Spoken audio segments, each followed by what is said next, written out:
What revenge of yours hit the victim way worse than you thought it would, to the point you said, maybe I shouldn't have done that? So there I was, 22 years old, working my first real job at a marketing firm.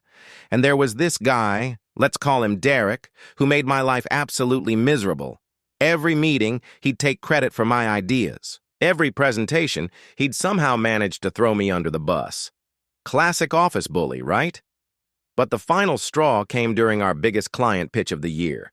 I'd spent weeks perfecting this campaign, stayed up until 3 a.m. for 5 nights straight. Derek swoops in that morning, literally steals my presentation slides, and presents my work as his own. To the CEO, to the client, everyone. I was furious. But I'm not a confrontational person, so I just seethed for days. Then I remembered something.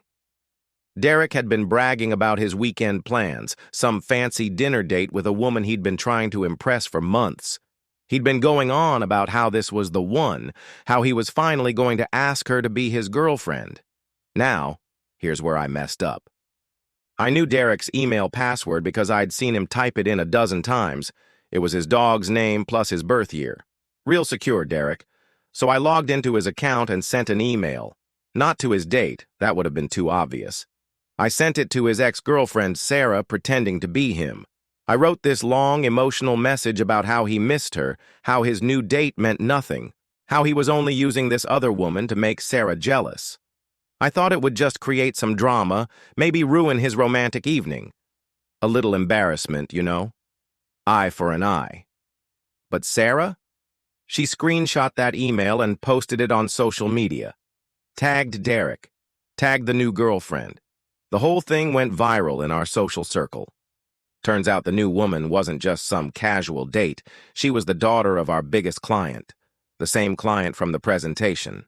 Derek didn't just lose the girl, he lost the account, he got fired. His reputation in our industry was completely destroyed. Last I heard, he'd moved back in with his parents and was working at a grocery store. And me? I got that promotion I thought I wanted. But sitting in Derek's old office, I kept thinking about his face that day when security escorted him out. The way his shoulders just collapsed. Don't get me wrong. Derek was awful to me. But watching someone's entire life implode over a moment of petty revenge? That's when I realized I'd become the very thing I hated about him. Sometimes the best revenge is just being better than the person who wronged you. So yeah, maybe I shouldn't have done that.